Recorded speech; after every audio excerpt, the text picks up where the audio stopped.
গঙ্গার একদম ধারে অবস্থিত জায়গাটা। আর এখানে একসাথে 12টা শিব মন্দির রয়েছে। আচ্ছা, এখন 200 বছরের পুরনো একটা কালী মন্দিরে চলে এসেছি। এটা এখানকার একটা জাগ্রত কালী মন্দির। হলদে কালীবাড়ি থেকে 1 মিনিট দূরে হচ্ছে ইস্কন মন্দির। বাইরেটা কি সুন্দর লাল হলুদ ফুল দিয়ে সাজানো মন্দিরের।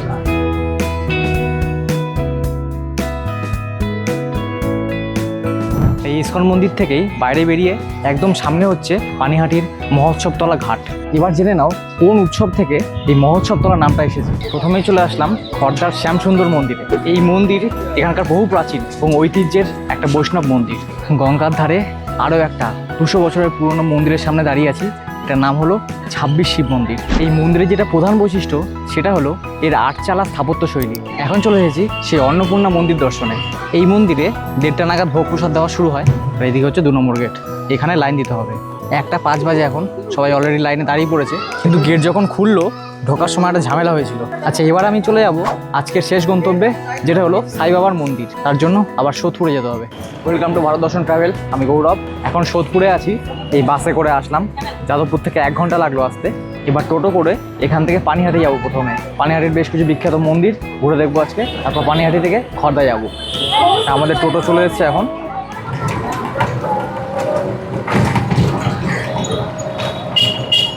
এখন বাজে সকাল 9:15। প্রথমে চলে আসলাম 12 মন্দির ঘাটে। গঙ্গার একদম ধারে অবস্থিত জায়গাটা। আর এখানে একসাথে 12টা শিব মন্দির রয়েছে।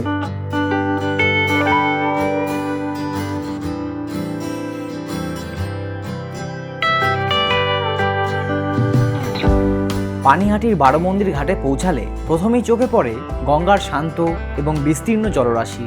গঙ্গা নদী এখানে প্রশস্ত হয়ে বয়ে চলেছে, আর তার তীরে তৈরি এই ঘাট যেন এক প্রশান্তির আশ্রয়। স্থানীয় মানুষদের স্নান, পূজা এবং নৌকা ভ্রমণের জন্য এই ঘাটটি অত্যন্ত গুরুত্বপূর্ণ। শহরের কোলাহল থেকে দূরে এই গঙ্গার ধারে বসে সহজেই অনুভব করা যায় এক অনন্য শান্তি ও সৌন্দর্য।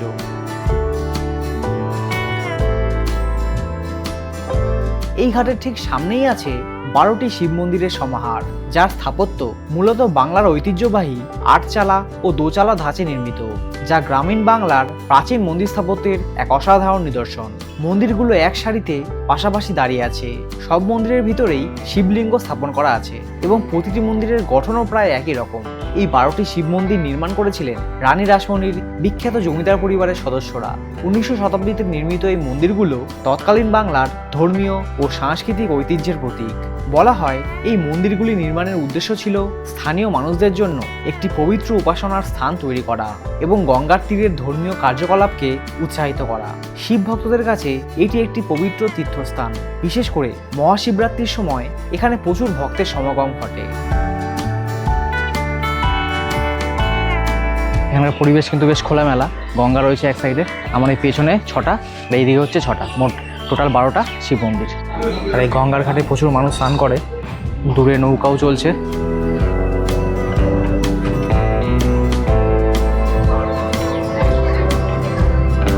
14ই সেপ্টেম্বর 1888 সালে বাংলাদেশের পাবনা জেলাতে জন্মগ্রহণ করেন অনুকূলচন্দ্র চক্রবর্তী। ভারতের বিভিন্ন জায়গায় কিন্তু তার আশ্রম রয়েছে, আর এই পানিহাটির আশ্রমটাও তার মধ্যে অন্যতম। তাহলে চলো ভিতরে ঢুকে দেখা যাক। এই পবিত্র স্থানটি হলো সৎসঙ্গ ঠাকুরবাড়ি, যা মূলত একটি ধর্মীয় ও আধ্যাত্মিক কেন্দ্র হিসাবে পরিচিত।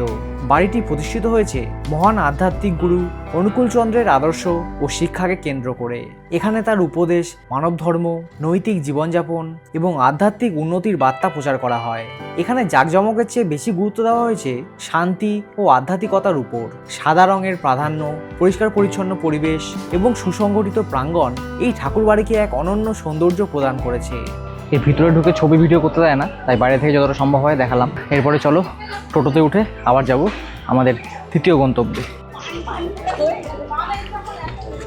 আচ্ছা, এখন 200 বছরের পুরনো একটা কালী মন্দিরে চলে এসেছি। এটা এখানকার একটা জাগ্রত কালী মন্দির। এটাকে বলা হয় হলদে কালীবাড়ি। মন্দিরে প্রবেশ করলেই প্রথমে যে জিনিসটি চোখে পড়ে তা হলো এর সম্পূর্ণ হলুদ আভা। চারপাশের পরিবেশ, মন্দিরের দেয়াল, এমনকি দেবীর রূপেও এক বিশেষ হলুদ রঙের প্রাধান্য দেখা যায়। রামকৃষ্ণপল্লীতে অবস্থিত পানিহাটির এই হলদে কালীবাড়ি হল দেবী কালীর প্রতি উৎসর্গকৃত একটি বিখ্যাত এবং পুরনো মন্দির, যা অত্যন্ত অলৌকিক বলে বিশ্বাস করা হয়। এই মন্দির সম্পর্কে ভক্তদের দাবি, রাতে দরজা বন্ধ করার পরও ভিতর থেকে ভেসে আসে ধূপধুনোর গন্ধ। ঈশান চক্রবর্তী দ্বারা প্রতিষ্ঠিত এই মন্দিরের আনন্দময়ী কালীর মূর্তিটি কষ্টি পাথরের তৈরি, যা নিয়ে আসা হয়েছিল কাশী থেকে। ওই হলদে কালীবাড়ি থেকে 1 মিনিট দূরে হচ্ছে এই ইসকন মন্দির। বাইরেটা কি সুন্দর লাল হলুদ ফুল দিয়ে সাজানো মন্দিরের। এই পানিহাটিতে গঙ্গার তীরে অবস্থিত এই ইসকন মন্দির। এখানে কিন্তু একসময় শ্রী চৈতন্য মহাপ্রভু থাকতেন, আর তার অন্যতম শিষ্য রাঘব পণ্ডিতের জন্মও কিন্তু এখানেই হয়েছে। তাহলে চলো এই ইসকন মন্দিরটা এবার ঘুরিয়ে দেখায় তোমাদের। পানিহাটির গঙ্গার তীরবর্তী শান্ত পরিবেশে অবস্থিত এই ইসকন শ্রী শ্রী গৌর নিতাই মন্দির, যা এক অত্যন্ত পবিত্র ও আধ্যাত্মিক কেন্দ্র। ভিতরে ঢুকতেই বেশ কিছু দোকানপাট দেখতে পাওয়া যায়। ভেতরে দোকানপাট রয়েছে, এখানে মিষ্টি পাওয়া যায়। এইদিকে অনেক বই ঠই রয়েছে দেখছি, ধার্মিক বই। এর ভেতরে আবার কিছু কাপড় জামার দোকানও আছে। এই দোকানগুলো উল্টো দিকেই হচ্ছে এই মন্দিরটা। এই মন্দিরের ইতিহাস জড়িয়ে আছে শ্রী চৈতন্য মহাপ্রভু ও তার প্রধান সঙ্গী নিত্যানন্দ প্রভুর সাথে। 1600 শতকে এই পানিহাটিতেই নিত্যানন্দ প্রভু বিখ্যাত সেই চিড়ে দই উৎসবের সূচনা করেন, যেখানে অসংখ্য ভক্ত একত্রিত হয়ে প্রসাদ বিতরণ ও হরিনাম সংকীর্তনে অংশ নেন। সেই ঐতিহাসিক ঘটনাকে কেন্দ্র করেই এই স্থানটি পরবর্তীকালে একটি গুরুত্বপূর্ণ তীর্থস্থানে পরিণত হয়। বর্তমানে ইসকন দ্বারা প্রতিষ্ঠিত এই মন্দিরটি সেই প্রাচীন বৈষ্ণব ঐতিহ্যকে আধুনিক রূপে সংরক্ষণ ও প্রচার করছে। এখানে শ্রী গৌর নিতাইয়ের বিগ্রহ প্রতিষ্ঠিত আছে, যা ভক্তদের কাছে অত্যন্ত পূজনীয়। এই জায়গায় প্রতিদিন নিয়মিত মঙ্গল আরতি, কীর্তন, ভগবত পাঠ এবং প্রসাদ বিতরণ করা হয়। এই ইসকন মন্দির থেকেই বাইরে বেরিয়ে একদম সামনে হচ্ছে পানিহাটির মহোৎসবতলা ঘাট। গেট দিয়ে ঢুকতেই এখানে শ্রী চৈতন্য মহাপ্রভুর মন্দির রয়েছে, আর এখান দিয়ে একটু ভিতরে আসলেই এটা হচ্ছে মহোৎসবতলা ঘাট। এবার জেনে নাও কোন উৎসব থেকে এই মহোৎসবতলা নামটা এসেছে। এখানকার এক জমিদার রঘুনাথ নারায়ণ দেব 1517 সালের জ্যৈষ্ঠ মাসে এখানে সমবেত তীর্থযাত্রীদের মধ্যে চিড়ে ও দই বিতরণ করেছিলেন। এই উৎসবটা কিন্তু এখনো পালিত হয় এখানে। রামকৃষ্ণ কথামৃতে উল্লেখ আছে যে শ্রী রামকৃষ্ণ পরমহংসদেব এই স্থানটি পরিদর্শনে এসেছিলেন এবং চিড়ে দই উৎসবে অংশ নিয়েছিলেন। ঘাটটি নিত্যদিনের পূজা অর্চনা, সন্ধেবেলায় গঙ্গা আরতি এবং মহোৎসবতলা ও কোন্নগরের মধ্যে ফেরি পারাপারের সংযোগস্থল হিসাবে ব্যবহৃত হয়। প্রতিদিন বহু মানুষ এখানে স্নান, পূজা ও প্রার্থনার জন্য আসে। গঙ্গা নদীর ধারে বসে সহজেই অনুভব করা যায় এক গভীর প্রশান্তি।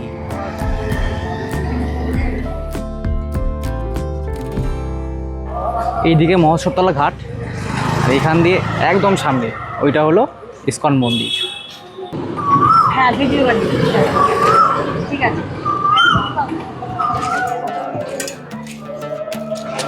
এখন যেটা আসলাম এটা হচ্ছে রাঘব ভবন।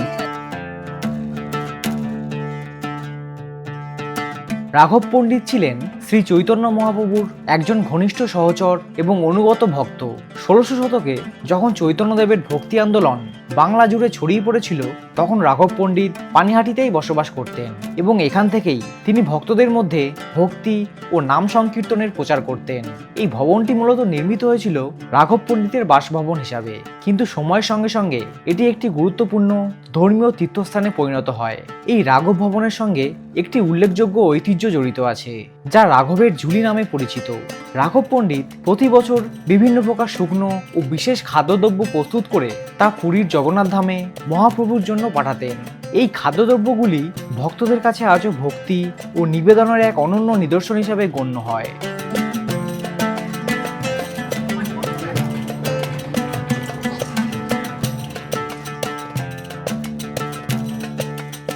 আবার সোদপুরে যেখান থেকে টোটোতে উঠেছিলাম সেই জায়গায় আবার চলে আসলাম, কারণ পানিহাটি থেকে এখন যাব খড়দায়। যাদবপুর থেকে এখানে বাসে করে এসেছিলাম, এই বাসে করে আবার এখান থেকে খড়দায় যাব।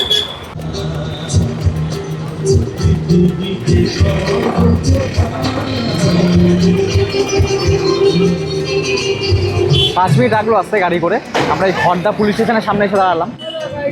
পুলিশ স্টেশন, আর এই পুলিশ স্টেশনের সামনেই টোটো স্ট্যান্ড। প্রথমেই চলে আসলাম খড়দার শ্যামসুন্দর মন্দিরে। এদিকে টোটোগুলো দাঁড় করে দিয়েছে, এদিকে পার্কিং জোন। এটা দারুণ রাস্তা। এই মন্দির এখানকার বহু প্রাচীন এবং ঐতিহ্যের একটা বৈষ্ণব মন্দির। দেখো বাইরে থেকে দেখেই বোঝা যাচ্ছে প্রচুর পুরনো মন্দির। যা ঢুকেই এখানে জুতো খুলে রাখতে হয়, জুতো খুলে রাখার জায়গা র্যাক আছে, আর জুতো রেখে এই সামনে কিছুটা এগিয়ে গেলেই মন্দিরটা।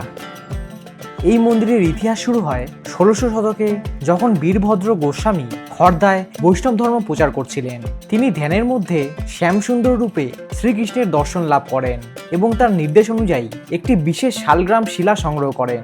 বলা হয় এই পাথরটি তিনি মুর্শিদাবাদের কোনো এক নবাবের প্রাসাদ থেকে সংগ্রহ করেছিলেন। সেটিকে তিনি গঙ্গার জলে ভাসিয়ে খর্দায় নিয়ে আসেন।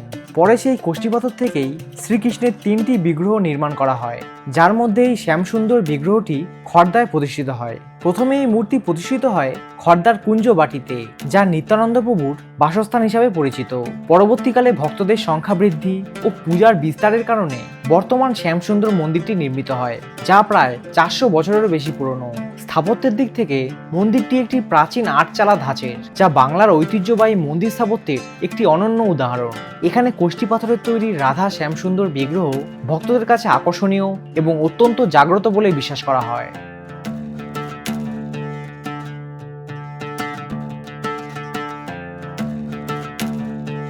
আচ্ছা, খর্দা ঘোরার জন্য টোটো তো দেখিয়ে দিলাম, ওই পুলিশ স্টেশনের বাইরে স্ট্যান্ড আছে টোটোর।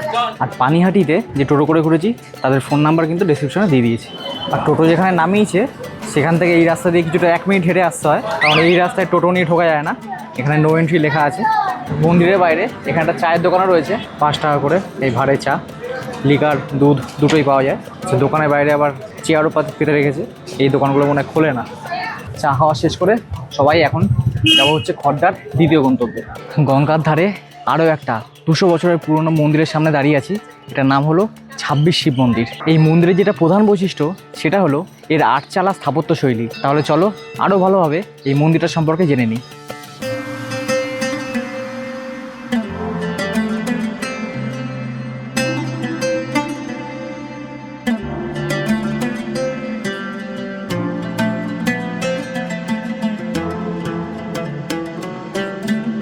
এই ২৬টি শিব মন্দির নির্মিত হয় ঊনবিংশ শতকের শুরুর দিকে জমিদার রামহরি বিশ্বাস এবং তার পুত্র প্রাণকৃষ্ণ বিশ্বাসের উদ্যোগে। এই ২৬ শিব মন্দিরের স্থাপত্য বাংলার ঐতিহ্যবাহী আটচালা ধাঁচে নির্মিত। একটি বড় আঙিনার মধ্যে ২০টি মন্দির অবস্থিত। বাকি ৬টি মন্দির গঙ্গার দিকে মুখ করে আলাদা প্রাঙ্গণে নির্মিত হয়েছে। প্রতিটি মন্দিরের ভিতরে শিবলিঙ্গ স্থাপিত, যা সাধারণত কোষ্ঠী পাথর দিয়ে নির্মিত বলে মনে করা হয়। প্রতিটি মন্দিরই ইটের উঁচু চৌকাঠ বা প্ল্যাটফর্মের উপর নির্মিত, যার কিছু অংশ পরে সংস্কার করা হয়েছে। এই মন্দির সমষ্টি শুধু স্থাপত্যের জন্য নয়, ধর্মীয় আচার অনুষ্ঠানের জন্য গুরুত্বপূর্ণ। বিশেষ করে চৈত্র মাসে অনুষ্ঠিত নীল পুজোর সময় এখানে ভক্তদের বিশাল সমাগম হয়। ২৬ শিব মন্দির খর্দার ইতিহাস, ধর্মীয় বিশ্বাস ও স্থাপত্যকলার এক অনন্য মিলনস্থল। গঙ্গার তীরে সারিবদ্ধ এই মন্দিরগুলি ইতিহাসপ্রেমী ও পর্যটকদের কাছে সমানভাবে আকর্ষণীয়। এটি প্রমাণ করে যে বাংলার গ্রামীণ জমিদাররাও কিভাবে ধর্মীয় স্থাপত্যের মাধ্যমে নিজেদের সাংস্কৃতিক পরিচয়কে বাঁচিয়ে রেখেছিলেন। এবার আবার আমাদের বাসে উঠে যেতে হবে পরবর্তী গন্তব্যে। পরে যেখানে যাচ্ছি ওখানেই আজকে দুপুরে ভোগ প্রসাদ খাওয়া হবে।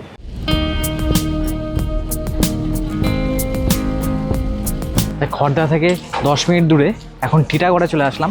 ১৮৭৫ সালে রানী রাসমণির ছোট মেয়ে জগদম্বা দেবী দক্ষিণেশ্বরের আদলে তৈরি এই মন্দিরটা তার নবরত্ন স্থাপত্য এবং শান্ত পরিবেশের জন্য কিন্তু বিখ্যাত। এখন চলে এসেছি সেই অন্নপূর্ণা মন্দির দর্শনে।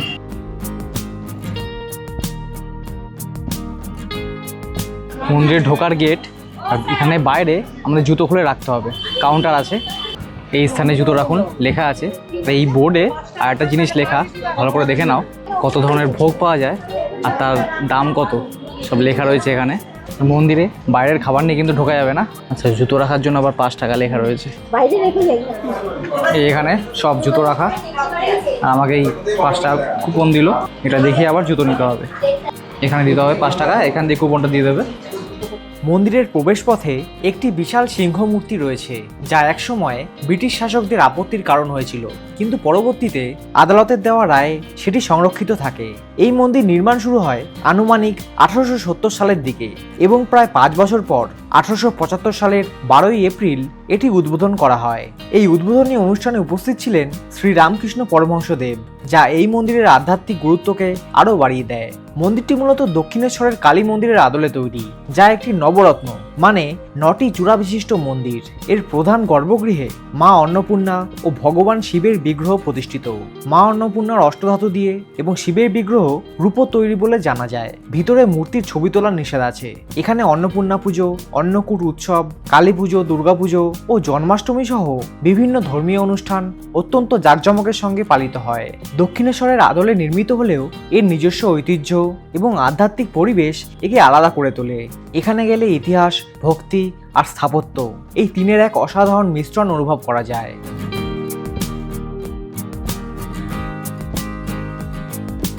এই মন্দিরে 1:30 নাগাদ ভোগ প্রসাদ দেওয়া শুরু হয়। আমার পেছনে যে বড় মন্দিরটা রয়েছে তার উল্টো দিকেই হচ্ছে একটা অফিস আছে। দেখো এটা হচ্ছে অফিস। এখান থেকে ভোগ খাওয়ার জন্য কুপন নিতে হবে। এইখানে দেখো লেখাও রয়েছে মন্দির অফিস থেকে ভোগের কুপন দেওয়া শুরু হয় সকাল 10:30 থেকে 12:30 অবধি দেওয়া হয়। আর ভোগ দেওয়া শুরু হয় 1:30 থেকে। যতক্ষণ ভোগ দেওয়া শুরু না হয় এখানে একটা বসার জায়গা আছে সুন্দর, এখানে এসে বিশ্রাম করতে পারো। আর এখান দিয়ে তুমি ভোগ প্রসাদ কিন্তু পার্সেলও নিয়ে যেতে পারো। যে লেখা আছে ভোগের পার্সেল লাইন, গেট নাম্বার 4। তার পাশেই আবার রান্নাবান্না হচ্ছে, কাটাকাটি চলছে। আর এদিকে হচ্ছে গেট নাম্বার 2, এটা হচ্ছে ভোগ খাওয়ার লাইন। মন্দির ঠিক পেছনে এই জায়গাটা, এখানে হচ্ছে 4 নম্বর গেট এটা, আর এদিকে হচ্ছে 2 নম্বর গেট। এখানে লাইন দিতে হবে। 1:05 বাজে এখন, সবাই অলরেডি লাইনে দাঁড়িয়ে পড়েছে। ভেতরে ঢুকে গেছিলো কয়েকজন, বলে বাইরে গিয়ে দাঁড়ান। চলো তাহলে আমিও দাঁড়াই।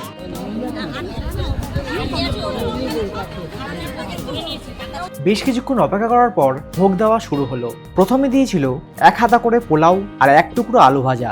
তারপর এক এক করে ভাত, ডাল, পটলের তরকারি, ইঁচড়ের তরকারি এবং শেষে দিয়েছিল চাটনি, পাঁপড় ভাজা আর পায়েস।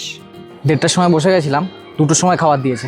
মোটামুটি পেট ভরার মতো খাবার। কিন্তু গেট যখন খুললো ঢোকার সময় একটা ঝামেলা হয়েছিল। আমরা তো গ্রুপ ট্যুরে এসেছি, টোটাল 22 জন আছে, তার মধ্যে 19 জন খাবো। এবার 19 জনের জন্য একটাই কুপন দিয়ে দিয়েছে খাওয়া। দুপুরে 1:05 সবাই লাইনের জন্য দাঁড়িয়ে পড়েছিল। এবার আমাদের একজনই বাকি 18 জনের লাইন নিয়ে দাঁড়িয়েছিল। বাকি অন্য জায়গায় সব বসেছিল, কিন্তু যখন গেট খুললো সব একসাথে পাশ দিয়ে চলে এসছে।